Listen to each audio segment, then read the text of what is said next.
Hey guys, this is my kind of response to Sanders Rodman, WWE Review guys, Trademark 629, and everyone else who did 2010 year-end awards. So I'll start with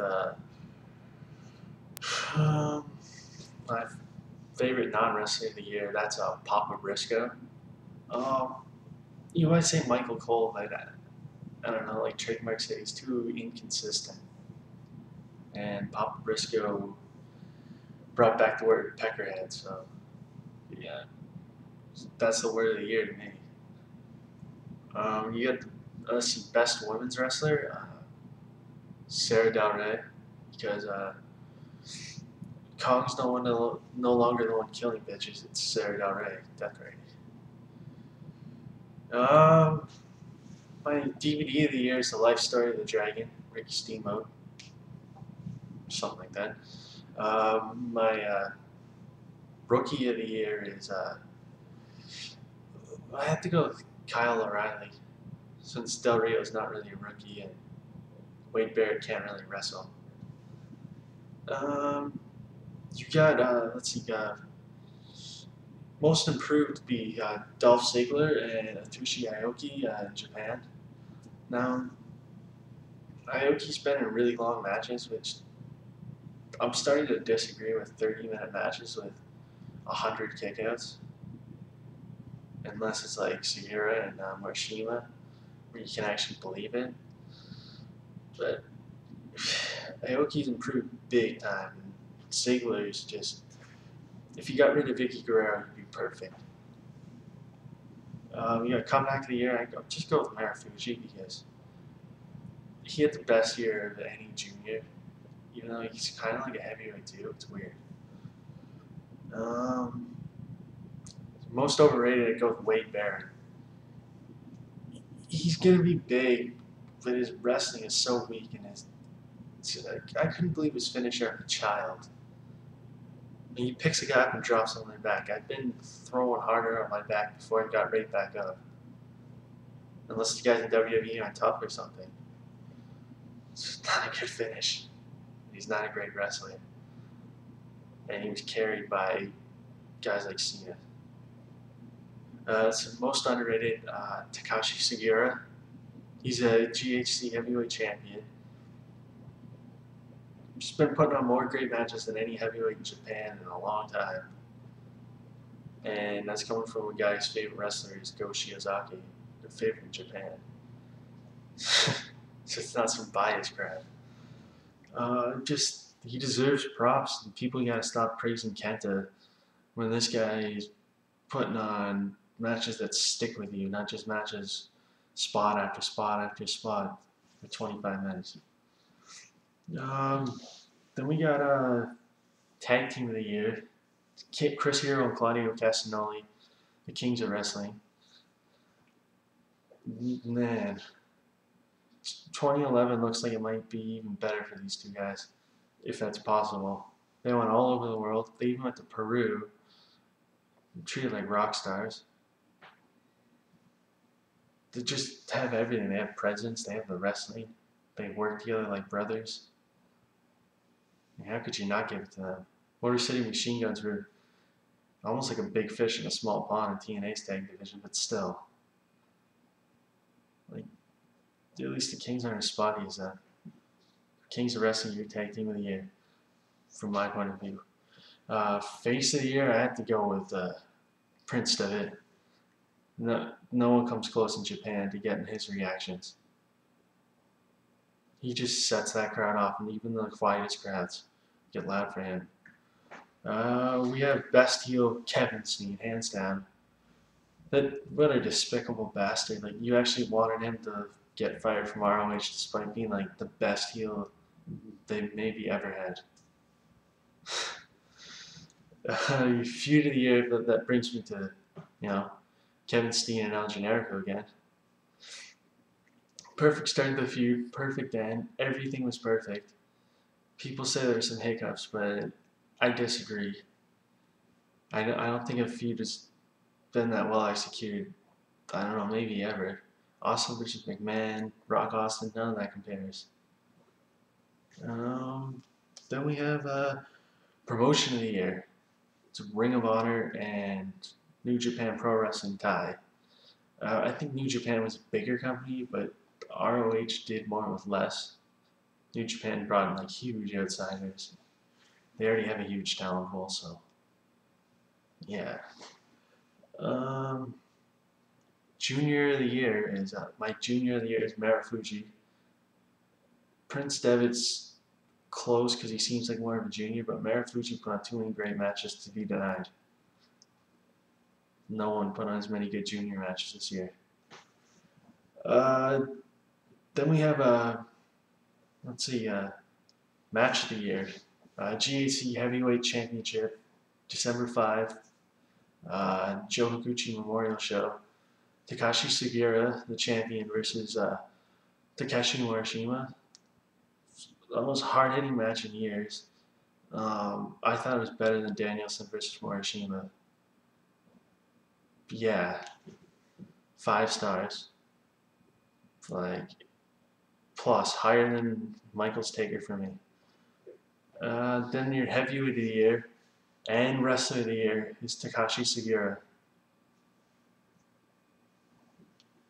I hardly cared about him last year, and now he's my Wrestler of the Year. Man is a beast, and he comes out to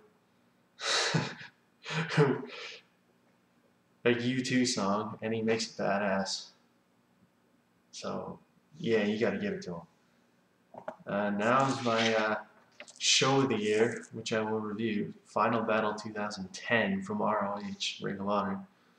Our opening match was Adam Cole and Kyle O'Reilly versus the All Night Express. Now, the All Night Express is looking very good, and they're looking like they could be champions early next year, if not the middle of the year. And Cole and O'Reilly look like to be champs maybe before 2012. I think they could pull it off. They work well together for a team that was just thrown together, so imagine what they'll be like in a year. Okay, that match, excellent opener. Got the crowd just going. There was some crazy spots, but they didn't overdo it, which they used to do when Gabe was booking. So I thought it was pretty damn impressive. Then we had T.J. Perkins versus Colt Cabana, and what was billed as a scientific wrestling match. Very good, entertaining. Not just a comedy match. Colt Cabana looked very good despite being hurt, which is probably why the match was cut short. Just the only thing stopping me from making it my match of the night so far, which I don't think anyone agrees with me on. I give that 65%. Sorry, I'm saying no. We had the Women of Honor, Sara Del Rey and Serena Deeb, formerly of Straight Edge Society, versus Daisy Hayes and Awesome Kong, who I believe was just signed by WWE, which is crazy. That match was very good, but very short. I think it was 8 minutes. About 50%, but only because it was too short. That would have went 15 to 16 minutes. That would have been perfect for a women's match. Then we got Eddie Edwards versus Sanjay Dutt Spot Fest. You gotta give it to them for athleticism, but did nothing for Eddie. And Sanjay's probably not gonna be back until someone gets hurt again, with good reason. So then we got Haas and Benjamin, like a little video and them cutting a promo interview with Jim Cornette. They said they'd be back in 2011 and they would be going for the tag titles, which is great news because they'll be back more often now. It's pretty obvious. And I can't wait for that.